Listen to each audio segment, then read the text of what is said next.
వీకెండ్‌లో మళ్ళీ US, Iran మధ్యన చాలా స్ట్రాంగ్‌గా వార్ జరుగుతుండడంతో క్రూడ్ ఆయిల్ ప్రైస్‌లు ఒక్కసారే నియర్లీ $90 వరకు పెరిగిపోయింది కదా బ్రెంట్ క్రూడ్. సో, ఈ క్రూడ్ ఆయిల్ ధరలు పెరగడం అండ్ అలాగే ఈ వార్ కొంతసేపు పక్కన పెడితే దానికన్నా కూడా వచ్చినటువంటి డేటా ఏదైతే ఉన్నదో ఇది మార్కెట్ రిలేటెడ్‌గానే కాదు, మిడిల్ క్లాస్ పీపుల్ రిలేటెడ్‌గా కూడా తెలుసుకోవాల్సినటువంటి చాలా ఇంపార్టెంట్ డేటా. దీని గురించి ఈరోజు మార్కెట్ అనాలిసిస్‌లోని డీటెయిల్‌గా మాట్లాడుకుందాం. దీంతో పాటుగా గోల్డ్ రిలేటెడ్‌గా చైనీస్ తీసుకుంటున్నటువంటి ఒక స్ట్రాటజీ అయితే బయటపడింది. దాని గురించి మనం డిస్కస్ చేసుకోవాలి. దీంతో పాటు మన stock of the day and అలాగే చాలా ఇంపార్టెంట్ రిజల్ట్స్ ఉన్నాయి. అన్నీ కూడా వన్ బై వన్ క్విక్‌గా డిస్కస్ చేసేద్దాం. ముందుగా మార్కెట్ అప్డేట్ చూసినట్లయితే ఈ రోజు సెషన్లో సెన్సెక్స్ 442 పాయింట్స్ కరెక్ట్ అయ్యి 77,708 పాయింట్స్ కి క్లోజ్ అయినట్లయితే నిఫ్టీ 95 పాయింట్స్ కరెక్ట్ అయ్యి 24,238 పాయింట్స్ కి క్లోజ్ అయింది. అండ్ ఈ రోజు సెషన్లో మిడ్ క్యాప్ ఇండెక్స్ 0.47% పెరిగినట్లయితే స్మాల్ క్యాప్ ఇండెక్స్ 0.21% పెరిగింది అండ్ బ్యాంక్ నిఫ్టీ 0.98% కరెక్ట్ అయింది. అండ్ ఈ రోజు మార్కెట్ రిలేటెడ్ గా మనం మాట్లాడుకోవాలంటే యుఎస్ ఇరాన్ మధ్యన తిరిగి అటాక్స్ అయితే మొదలయ్యాయి కదా. వీకెండ్ లోని యుఎస్ ఇరాన్ ని స్ట్రాంగ్ గానే అటాక్ చేసింది. అటాక్స్ రిలేటెడ్ గా కంటిన్యూస్ గా యూఎస్ దగ్గర నుంచి అప్డేట్స్ కూడా వస్తున్నాయి. ఇరాన్ పైన యూఎస్ ఇంత స్ట్రాంగ్ గా అటాక్స్ చేసిన తర్వాత యూఎస్ అండ్ ఇరాన్ మధ్యన ఇంకా డిస్కషన్స్ జరగకపోవచ్చు అని చెప్పి మార్కెట్ లో ఎక్స్పెక్టేషన్స్ బిల్డ్ అయ్యేసరికి ఈ రోజు మార్నింగ్ టైం కి బ్రెంట్ క్రూడ్ ప్రైస్లు అయితే $90 పైకే పెరిగాయి. దాని తర్వాత మళ్ళీ వస్తున్నటువంటి అప్డేట్స్ తోని కొంత మనకి క్రూడ్ ఆయిల్ ప్రైస్ అయితే కూల్ ఆఫ్ అయింది. అంటే ఇరాన్ సైడ్ నుంచి ఎటువంటి స్టేట్మెంట్స్ వస్తున్నాయంటే యూఎస్ వాళ్ళ నెగోషియేటర్స్ ఎవరైతే ఉన్నారో అటువంటి టీమ్ తోని మళ్ళీ మాకు మెసేజ్లు పంపిస్తుంది, అంటే డిస్కషన్స్ చేసుకుందాం అని చెప్పి మెసేజ్లు అయితే పంపిస్తుంది. దీని రిలేటెడ్ గా ముందుకు వెళ్ళి ఉపయోగం ఏముంది, ఎందుకంటే ఆ డీల్ చేసుకుందాం అని చెప్పి ఎంఓయూ సైన్ చేసిన తర్వాత దానికి కట్టుబడి యుఎస్ ఉండకుండా మా పైన అటాక్స్ చేస్తుంది కదా. రెండు సైడ్ల నుంచి అలా అటాక్స్ చేసుకోకుండా ఆ ఎంఓయూకి కట్టుబడి ఉన్నట్లయితే ఓకే తప్ప ఇలాంటి డిస్కషన్స్ చేసి యూజ్ ఏ ఉన్నది అన్నట్టుగా ఇరాన్ సైడ్ నుంచి స్టేట్మెంట్స్ వస్తున్నట్లయితే ఇరాన్ యుఎస్ తో మాట్లాడడానికి ముందుకు వస్తుంది అన్నట్టుగా యుఎస్ సైడ్ నుంచి కొన్ని స్టేట్మెంట్స్ వస్తున్నాయి. సో ఓవరాల్ గా ఇటువంటి మిక్స్డ్ స్టేట్మెంట్స్ తో మళ్ళీ యుఎస్ అండ్ ఇరాన్ మధ్యన డిస్కషన్స్ స్టార్ట్ అవ్వచ్చు అని హోప్స్ తోనే మైట్ బి క్రూడ్ ప్రైస్లు అయితే కొంత తగ్గి ఉండొచ్చు. But as of now war complete గా ఎండ్ అవుతుందా అంటే అటువంటి అప్డేట్స్ ఏమీ లేవు. మిడిల్ ఈస్ట్ లో స్టిల్ ఇంకా టెన్షన్స్ అయితే అలాగే కొనసాగుతున్నాయి, అటాక్స్ అలాగే కొనసాగుతున్నాయి అండ్ స్ట్రైట్ ఆఫ్ హార్మోజ్ నుంచి వెసల్స్ కూడా ఫ్రీగా మూవ్ అవట్లేదు. కాబట్టి కొంతవరకు ఇది గ్లోబల్ ఎకానమీస్ కి మనం నెగిటివ్ గానే చూడాలి. కానీ ఈ వార్ కన్నా కూడా మన ఇండియా రిలేటెడ్ గా ఇప్పుడు కనపడుతున్నటువంటి మెయిన్ టెన్షన్ ఏంటంటే ఈసారి మన పైన ఎల్నినో ఇంపాక్ట్ ఉండొచ్చు అని చెప్పి ముందుగానే మాట్లాడుకున్నాం కదా. ఈ ఎల్నినో ఇంపాక్ట్ ఉండడంతోనే మనకి ఇండియా మొత్తం ఇప్పుడు చూసాం అనుకోండి, వర్షాలు ప్రతి సంవత్సరం మాన్సూన్ టైంలో ఎంతైతే వర్షాలు పడాలో ఆ లెవెల్లో వర్షాలు పడట్లేదు. జూన్లో ఆల్రెడీ 10% పైనే మనకి డిఫిషియన్సీ అయితే కనపడింది. ఇప్పుడు జూలైలో కూడా దగ్గరగా 8 to 10% అయితే డిఫిషియన్సీ కనపడుతున్నదని చెప్పి స్కైమెట్ వాళ్ళు ఈ రోజు రిపోర్ట్ రిలీజ్ చేశారు. సో మరి కొన్నాళ్ళు ఇది కొనసాగేటువంటి అవకాశం ఉంది. ఆగస్ట్ లో కొంతవరకు వర్షాలు పడినా కూడా ఈసారి ఫుల్ ఫ్లెజ్డ్ గా మన కంట్రీలోని వర్షపాతం నమోదు అవ్వలేదు కాబట్టి మన ఇండియాలోని కరువు వచ్చేటువంటి అవకాశం ఉన్నదన్నట్టుగా వీళ్ళ సైడ్ నుంచి అయితే కామెంట్స్ వచ్చాయి. ఒకవేళ నిజంగా వర్షపాతం కనుక తక్కువ పడి వీళ్ళు అంటున్నట్టుగా పంటలు అవి సరిగ్గా పండలేదు అనుకోండి, అంటే వర్షాలు సరిగ్గా పడపోతే డెఫినెట్ గా దాని ఇంపాక్ట్ దేని మీద ఉంటుంది, అగ్రికల్చర్ సెక్టర్ మీద కదా ఉంటుంది. పంటలు సరిగ్గా పండకపోతే ఏమవుతుంది, మన నిత్యావసర వస్తువుల ధరలన్నీ పెరిగిపోతాయి కదా. ఆల్రెడీ యుద్ధం జరుగుతుండడం వలన క్రూడ్ ఆయిల్ ప్రైస్లు పెరగడంతో నిత్యావసర వస్తువుల ధరలన్నీ కూడా కంటిన్యూస్ గా పెరుగుతూ వచ్చాయి. ఇప్పుడు మనకి ఏం జరుగుతుంది, ఈ వర్షపాతం కూడా తక్కువగా ఉన్నదనుకోండి, దానివల్ల మరింత పెరిగేటువంటి అవకాశం ఉన్నది. కాబట్టి సామాన్యుల పైన నెక్స్ట్ ఒక 6 months వరకు కూడా అధికంగా భారం పడేటువంటి అవకాశం డెఫినెట్ గా కనిపిస్తుంది. కాబట్టి కొంచెం జాగ్రత్తగా ఉండాలి. ఈ టైంలోని అనవసరపు ఖర్చులు ఏమైనా ఉన్నాయనుకోండి అవి కొంతవరకు తగ్గించుకోవడానికి ప్రయత్నించండి. అండ్ అంతే కాకుండా మీరు ఏమైనా లోన్స్ అవి తీసుకుని కొనుక్కుందాం అనుకుంటున్నారు అనుకోండి, కొన్నాళ్ళు వాటిని డిలే చేయండి. ఎందుకంటే ఈ మంత్ ఒకవేళ మీకు 10,000 ఖర్చు అయింది, నెక్స్ట్ మంత్ కి వచ్చేసరికి అది 12,000 15,000 అయిపోయింది అనుకోండి ఖర్చులు. అంటే సేమ్ లైఫ్ స్టైల్ మెయింటైన్ చేసినా అంత ఖర్చు పెరిగిపోయింది అనుకోండి, డెఫినెట్ గా మన దగ్గర ఉన్నటువంటి సేవింగ్స్ అన్నిటిపైన కూడా ఇంపాక్ట్ పడుతుంది కదా. సో అనవసరంగా ఇబ్బంది పడకుండా ఉండాలంటే ఈ టైంలో కొంచెం జాగ్రత్తగా ఉండడమే బెటర్. ఒకవేళ వృధాగా ఏమైనా ఖర్చులు అవి అనిపించాయి అనుకోండి, వాటిని కొంత తగ్గించుకుని డబ్బులు సేవ్ చేసుకుని పెట్టుకోండి. కమింగ్ మంత్స్ లో ఒకవేళ ఖర్చులు పెరిగినా కూడా ఇప్పుడు మనం కొంత ఎక్స్ట్రాగా సేవ్ చేసుకునేటువంటి డబ్బులు ఏవైతే ఉంటాయో అవి కమింగ్ మంత్స్ లోని మనకి పనికొచ్చేటువంటి అవకాశం అయితే ఉన్నది. సో యాజ్ ఆఫ్ నో చూసినట్లయితే వర్షపాతం కొంత తక్కువగానే ఉన్నది. అట్లీస్ట్ ఆగస్ట్ లో అయినా మంచిగా వర్షాలు పడాలని కోరుకుందాం. మంచిగా వర్షాలు పడినట్లయితే ఈ కరువు అది వచ్చేటువంటి అవకాశాలు కొంత తగ్గేటువంటి అవకాశం ఉన్నది. ఇది మార్కెట్ ని ప్రెజెంట్ భయపెడుతున్నటువంటి అంశం. ఎందుకంటే ఖర్చులు అవి పెరిగిపోతే తిరిగి ఇన్ఫ్లేషన్ పెరుగుతుంది. కాబట్టి ఆ ఇన్ఫ్లేషన్ ని కంట్రోల్ చేయడానికి ఆర్బీఐ కూడా వడ్డీ రేట్లు పెంచేటువంటి అవకాశం అయితే ఉన్నది. ఓవరాల్ గా నెక్స్ట్ వస్తున్నటువంటి డేటా అంటే ఆగస్టులోని వర్షపాతం ఎలా నమోదవుద్ది అన్నది కూడా మనం ట్రాక్ చేయడం చాలా ఇంపార్టెంట్. డైలీ మార్కెట్ రిలేటెడ్ ఉండేటువంటి ఇటువంటి ఇంపార్టెంట్ ఇన్ఫర్మేషన్ ని మీకు డీటెయిల్ గా షేర్ చేయడానికి మన టీం పెడుతున్నటువంటి ఎఫర్ట్స్ కనుక వీడియో చూస్తున్న ఏ పాయింట్ ఆఫ్ టైం లైనా మీకు హెల్ప్ఫుల్ అయినట్లయితే మన వీడియోని మర్చిపోకుండా లైక్ చేయడానికి ప్రయత్నించండి. నెక్స్ట్ MTAR టెక్నాలజీస్ అండ్ అలాగే స్టెరిలైట్ టెక్నాలజీస్ తో పాటుగా ఏ డేటా సెంటర్ రిలేటెడ్ గా మనకి హార్డ్వేర్ సప్లయర్స్ ఎవరైతే ఉన్నారో అటువంటి స్టాక్స్ అన్నిటిలో కూడా మనకి కంటిన్యూస్ గా ప్రెషర్ కనపడుతుంది కదా. ఈరో సెషన్ లో కూడా మోస్ట్ ఆఫ్ ది స్టాక్స్ అయితే కరెక్టే. సో ఈ స్టాక్స్ పడడానికి కొన్ని రీజన్స్ మనం ఆల్రెడీ మాట్లాడుకున్నాం. కాకపోతే ఇంకా స్టాక్స్ లో ఈ ప్రెషర్ అనేది కంటిన్యూ అవుతుంది కాబట్టి చాలా మంది అడుగుతున్నారు అంటే ఇప్పుడు ఈ స్టాక్స్ తో ఏం చేయాలి అండ్ ఈ స్టాక్స్ ఫ్యూచర్ లో పెరుగుతాయా లేదంటే ఇలా పడతానే ఉంటాయా, వీటన్నిటి గురించి చాలా మంది అయితే అడిగారు. ఒక రిపోర్ట్ వచ్చింది ఇప్పుడు ఒక ఇంట్రెస్టింగ్ డేటాతో, దాని గురించి మనం మాట్లాడుకున్నట్లయితే ఈ స్టాక్స్ యొక్క ఫ్యూచర్ ఏ విధంగా ఉండబోతుంది అన్నది మనకు ఒక క్లారిటీ వస్తుంది. షేర్ ఇండియా ఇన్స్టిట్యూషనల్ బిజినెస్ వాళ్ళు రిలీజ్ చేసినటువంటి ఈ రిపోర్ట్ ని మీకు ఇక్కడ డిస్ప్లే చేస్తాను, ఒకసారి స్క్రీన్ మీద చూడండి. సో ఈ స్టాక్స్ పడ్డానికి ఉన్నటువంటి ఇంపార్టెంట్ రీజన్ ఏంటి? సింపుల్, మనకి ఏ డేటా సెంటర్స్ రిలేటెడ్ గా లాస్ట్ 2-3 ఇయర్స్ నుంచి చాలా స్ట్రాంగ్ బూమ్ కనపడడంతో వీటి రిలేటెడ్ గా మనకి సర్వీస్ ప్రొవైడర్స్ లైక్ మనకి ఏవైనా ఫైబర్ ఆప్టిక్ కేబుల్ సప్లై చేసే కంపెనీస్ కావచ్చు అండ్ అదర్ ఎక్విప్మెంట్స్ అవి సప్లై చేసే కంపెనీస్ కావచ్చు, ఆ స్టాక్స్ అన్నిటి రిలేటెడ్ గా మనకి మంచి ర్యాలీ కనపడింది. దానిలో భాగంగానే మనకి MTAR టెక్నాలజీస్ కానివ్వండి, స్టెరిలైట్ టెక్నాలజీస్ కానివ్వండి, స్టాక్స్ కంటిన్యూస్ గా పెరిగాయి. నువ్వు ఇంతలా పెరిగిన తర్వాత లాస్ట్ ఫ్యూ డేస్ నుంచి స్టాక్స్ ఇంతలా కరెక్ట్ అవుతున్నాయి కదా, దాని రీజన్ ఆల్రెడీ మనం మాట్లాడుకున్నాం. దానికి కారణం కొరియన్ ఇండెక్స్ మీరు చూసారనుకోండి, కాస్పీ కంటిన్యూస్ పడుతుంది కదా. ఈ కొరియన్ ఇండెక్స్ పడడానికి రీజనే మనకి ఏ డేటా సెంటర్స్ రిలేటెడ్ గా భూమి ఏదైతే ఉన్నదో ఆ భూమి అంతలాగా అంటే ఎక్స్పెక్ట్ చేస్తున్నారు కదా అంత భూమి అయితే ఉండకపోవచ్చు. అండ్ ఇప్పుడు ఈ స్టాక్స్ ఆల్రెడీ ఉన్న ఆపర్చునిటీ కన్నా కూడా చాలా ఎక్కువగా పెరిగిపోవడంతో వాల్యుయేషన్స్ చాలా ఎక్స్పెన్సివ్ గా మారిపోయాయని చెప్పి కంటిన్యూస్ గా మనకి ఏ డేటా సెంటర్ రిలేటెడ్ గా ఆపరేట్ చేసేటువంటి కంపెనీస్ కావచ్చు, సెమీ కండక్టర్స్ రిలేటెడ్ గా వర్క్ చేసేటువంటి కంపెనీస్ కావచ్చు, అటువంటి స్టాక్స్ అన్నిటిలో కూడా మనకి ప్రెషర్ అనేది చూస్తున్నాం. నో మనకి కొరియన్ మార్కెట్స్ లో ఏదైతే ఈ ప్రెషర్ కనపడుతున్నదో ఆబ్వియస్ గా దాంతోనే ఓవరాల్ గా మనకి వరల్డ్ వైడ్ ఉన్నటువంటి ఈ డేటా సెంటర్ థీమ్ లో ఆపరేట్ చేసే వేరియస్ స్టాక్స్ లోనైతే సెల్లింగ్ ప్రెషర్ అనేది క్రియేట్ అయింది. దానివల్ల మన MTAR టెక్నాలజీస్ కానివ్వండి, స్టెరిలైట్ టెక్నాలజీస్ కానివ్వండి కంటిన్యూస్ గా కరెక్ట్ అవుతూ వస్తున్నాయి. నువ్వు ఈ స్టాక్స్ లోని ఇక్కడి నుంచి మనకి అంటే పికప్ అన్నది ఉండదా, స్టాక్స్ మళ్ళీ రికవర్ అవ్వా అంటే ఈ రిపోర్ట్ లో నీ పేజ్ అయితే ఒకసారి అబ్జర్వ్ చేయండి మీరు. వీళ్ళు ఏం చెప్తున్నారంటే ఓవరాల్గా ఏ డేటా సెంటర్స్ రిలేటెడ్గా ఈ థీమ్ రిలేటెడ్గా డిమాండ్ అయితే చాలా స్ట్రాంగ్గానే ఉన్నది. బట్ ఇప్పుడు ఉన్నటువంటి రిచ్ వాల్యుయేషన్స్తోనే స్టాక్స్ కరెక్ట్ అవుతున్నాయి. అండ్ ఇది ఓన్లీ సిక్లికల్, అంటే కొన్నాళ్ళు మనకి ఇలాగా ఉండొచ్చు, కొంతవరకు వాలిటాలిటీ ఉండొచ్చు, కానీ డిమాండ్ ఓవరాల్గా లాంగ్ టర్మ్లో చాలా బాగానే కంటిన్యూ అవుతుంది. అండ్ మళ్ళీ మనం ఈ స్టాక్స్లోని రికవరీ చూడొచ్చు అన్నట్టుగా వీళ్ళైతే షేర్ చేస్తున్నారు. జనరల్లీ ఈ స్టాక్స్ అనే కాదు, ఏవైనా స్టాక్స్ అవనివ్వండి, అవి ట్రేడ్ అవ్వాల్సినటువంటి వాల్యుయేషన్స్ కన్నా ఎక్స్పెన్సివ్ వాల్యుయేషన్స్కి వెళ్ళిపోయాయి అనుకోండి, ఆ టైంలో కొంత ప్రాఫిట్ బుకింగ్ కనబడడం అన్నది కామన్. దట్టు ఇప్పుడు ఆ స్టాక్స్ అంతా పెరిగిపోయిన తర్వాత మనకి FIS సైడ్ మాట్లాడుకోవాలంటే వాళ్ళకి చాలా అట్రాక్టివ్ వాల్యుయేషన్లో కనపడుతున్నటువంటి వేరే సెక్టర్స్ ఇప్పుడు అవైలబుల్గా ఉన్నాయి కదా. మన ఇండియన్ మార్కెట్ రిలేటెడ్గానే మాట్లాడుకుందాం.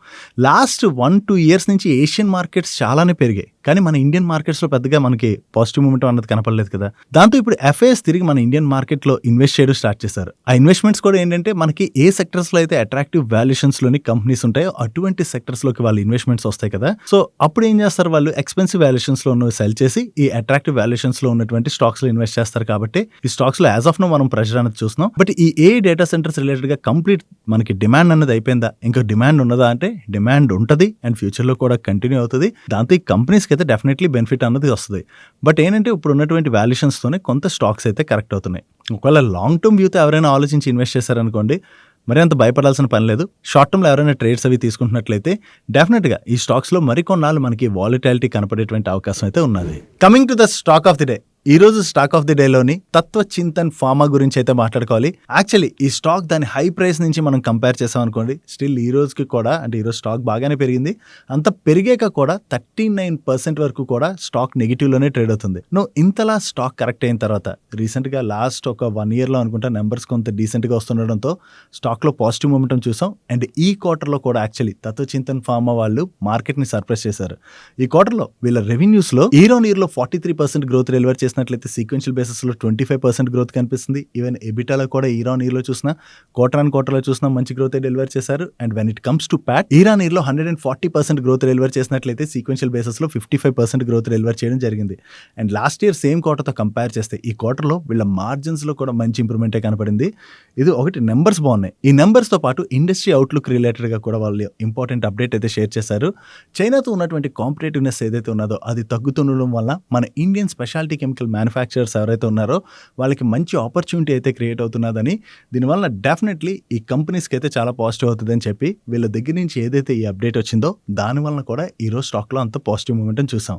సో వీళ్ళు చెప్తున్నట్టుగా ఇక్కడి నుంచి కూడా మన ఇండియన్ స్పెషాలిటీ కెమికల్స్కి మంచి ఆపర్చునిటీ కనుక క్రియేట్ అయినట్లయితే ఈ కంపెనీ అనే కాదు, ఈ స్పేస్లో ఆపరేట్ చేసేటువంటి మరిన్ని కంపెనీస్కి అది పాజిటివ్ అయ్యే అవకాశం ఉన్నది. నెక్స్ట్ గోల్డ్ రిలేటెడ్గా మనం మాట్లాడుకోవాలి. యాక్చువల్లీ మనందరికీ ఆల్రెడీ ఐడియా ఉన్నది కదా, సెంట్రల్ బ్యాంక్స్ కంటిన్యూస్గా కొంటుండడంతో మనకి గోల్డ్ ప్రైస్ అయితే కంటిన్యూస్గా పెరిగింది. సెంట్రల్ బ్యాంక్స్లో కూడా మనకి చైనీస్ సెంట్రల్ బ్యాంక్ ఏదైతే ఉన్నదో మెజారిటీ ఆఫ్ ది గోల్డ్ పర్చేస్ని అయితే చైనీస్ సెంట్రల్ బ్యాంక్ కంటిన్యూస్గా చేస్తూ వచ్చింది.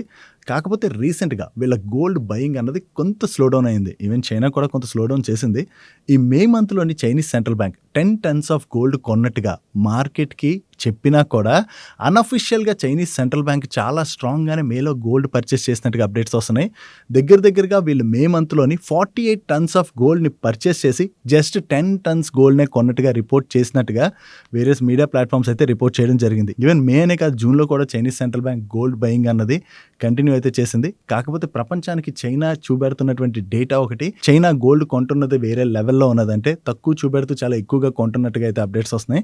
ఇది నిజమా కాదా అన్నది మనం చూడవలసి ఉన్నది. బట్ చైనా సైడ్ నుంచి ఇటువంటి స్ట్రాంగ్ బయింగ్ యాక్టివిటీ కనుక ఇలాగే కంటిన్యూ అయిందనుకోండి, మనకి గోల్డ్లో కొంత రికవరీ అన్నది మనం చూడొచ్చు. కాకపోతే చైనా కొంటుంది కదా అని చెప్పి గోల్డ్ ఇమీడియట్గా రికవర్ అవుద్దా అంటే ఇమీడియట్గా గోల్డ్లోనైతే మనకి అంత పెద్ద ర్యాలీ కనపడకపోవచ్చు. ఎందుకంటే జరుగుతున్నటువంటి జియో పొలిటికల్ ఇష్యూస్ ఏవైతే ఉన్నాయో దానివల్ల డెఫినెట్గా ప్రతి ఒక్క కంట్రీలో కూడా ఇన్ఫ్లేషన్ అన్నది పెరగచ్చు. కాబట్టి త్వరలో సెంట్రల్ బ్యాంక్స్ ఇంట్రెస్ట్ రేట్స్ అన్నవి పెంచవచ్చు. ఇంట్రెస్ట్ రేట్స్ పెంచితే గోల్డ్కి అది నెగిటివ్ అవుతుంది. కాబట్టి మరి కొన్నాళ్ళు అయితే గోల్డ్లో మనం వాలిటాలిటీ అన్నది చూసేటువంటి అవకాశం ఉన్నది అన్నది గుర్తుపెట్టుకోవాలి. బట్ లాంగ్ టర్మ్లో ఆలోచించినట్లయితే డెఫినెట్గా సిల్వర్ కన్నా కూడా gold is always safer asset class. Next government దగ్గర నుంచి ఇన్వెస్టర్స్ కి మరొక్కసారి మొండి చేయి ఎదురైంది.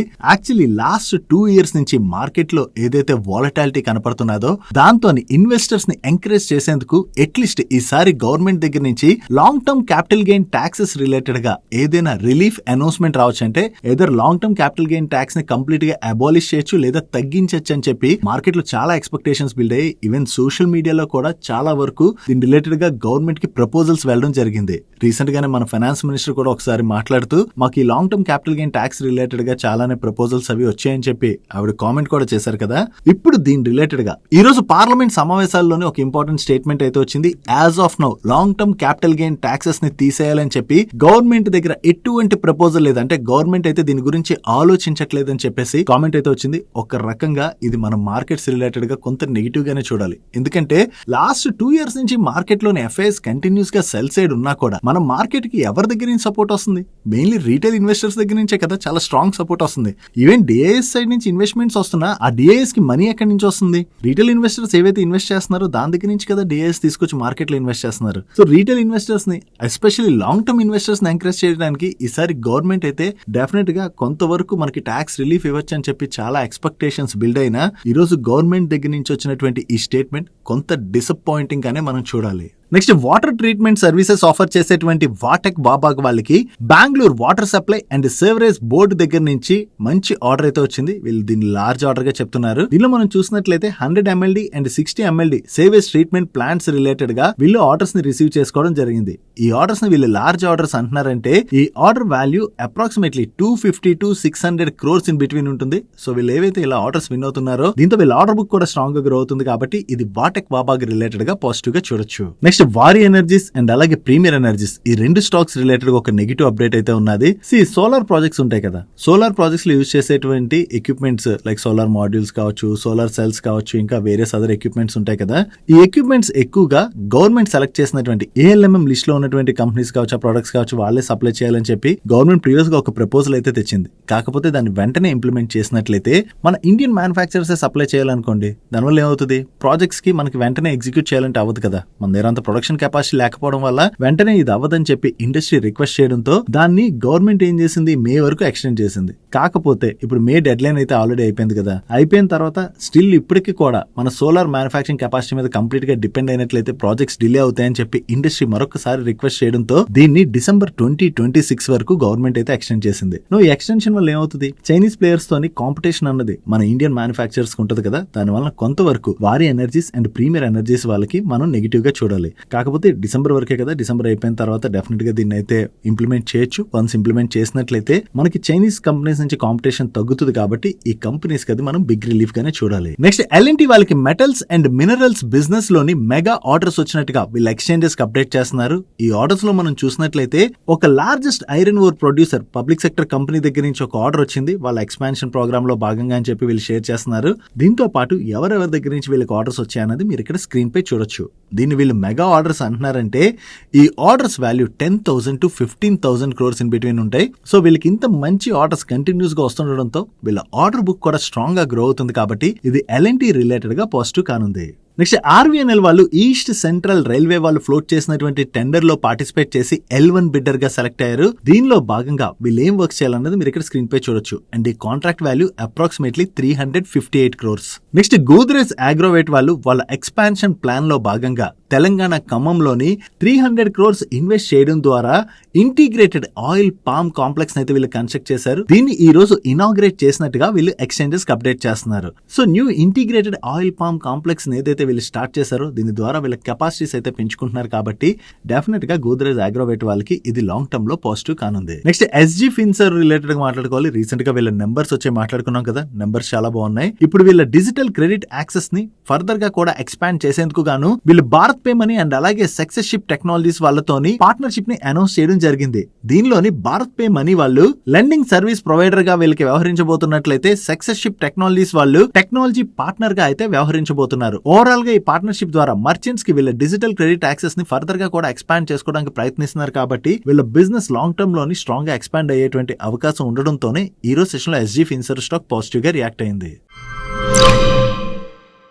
నెక్స్ట్ వీకెండ్ లో రిలయన్స్ ఇండస్ట్రీస్ తో పాటు most of the bank numbers వచ్చాయి అండ్ ఈ రోజు కూడా కొన్ని కంపెనీస్ నెంబర్స్ కూడా వచ్చాయి. ఇవన్నీ కూడా ఇప్పుడు మనం 1 by 1 డిస్కస్ చేసుకుందాం. ముందుగా రిలయన్స్ ఇండస్ట్రీస్ నెంబర్స్ విషయంకి వచ్చేసరికి లాస్ట్ ఇయర్ సేమ్ క్వార్టర్ తో కంపేర్ చేస్తే ఈ క్వార్టర్ లో వీళ్ళు 24.5% రెవెన్యూస్ లో గ్రోత్ డెలివర్ చేసినట్లయితే EBITDA లో 10.1% గ్రోత్ డెలివర్ చేశారు. PAT లో 6.1% గ్రోత్ డెలివర్ చేయడం జరిగింది. వీళ్ళ O2C బిజినెస్ రెవెన్యూస్ లోని ఇయర్ ఆన్ ఇయర్ లో 30% గ్రోత్ డెలివర్ చేసినట్లయితే జియో బిజినెస్ లో 12% గ్రోత్ డెలివర్ చేయడం జరిగింది. అండ్ రీటైల్ సెగ్మెంట్ లో కూడా 12% గ్రోత్ అయితే డెలివర్ చేశారు. అండ్ ఈ క్వార్టర్ లో O2C సెగ్మెంట్ EBITDA లో కూడా చాలా మంచి గ్రోత్ కనిపిస్తుంది. అండ్ అలాగే డిజిటల్ సర్వీస్ బిజినెస్ EBITDA లో కూడా చాలా మంచి గ్రోత్ అయితే డెలివర్ చేశారు. బట్ రిమైనింగ్ సెగ్మెంట్ EBITDA లో మాత్రం మనకి డ్రాప్ కనిపిస్తుంది. ఓవరాల్ గా ఈ క్వార్టర్ లోని O2C సెగ్మెంట్ అండ్ అలాగే డిజిటల్ సర్వీస్ సెగ్మెంట్ చాలా బాగా పెర్ఫార్మ్ చేయడంతో రిలయన్స్ ఇండస్ట్రీస్ వాళ్ళ నెంబర్స్ అయితే బాగా వచ్చాయి. మార్కెట్ ఎక్స్పెక్ట్ చేసిన దానికన్నా కూడా కొంచెం బెటర్ గానే రిలయన్స్ ఇండస్ట్రీస్ యొక్క నెంబర్స్ అయితే ఉన్నట్టుగా మనం అర్థం చేసుకోవచ్చు. నెక్స్ట్ బ్యాంక్స్ విషయంకి వచ్చేసరికి పంజాబ్ నేషనల్ బ్యాంక్ వాళ్ళ నెంబర్స్ ఈ క్వార్టర్ లో చాలా బాగున్నాయి. వీళ్ళ గ్లోబల్ బిజినెస్ లో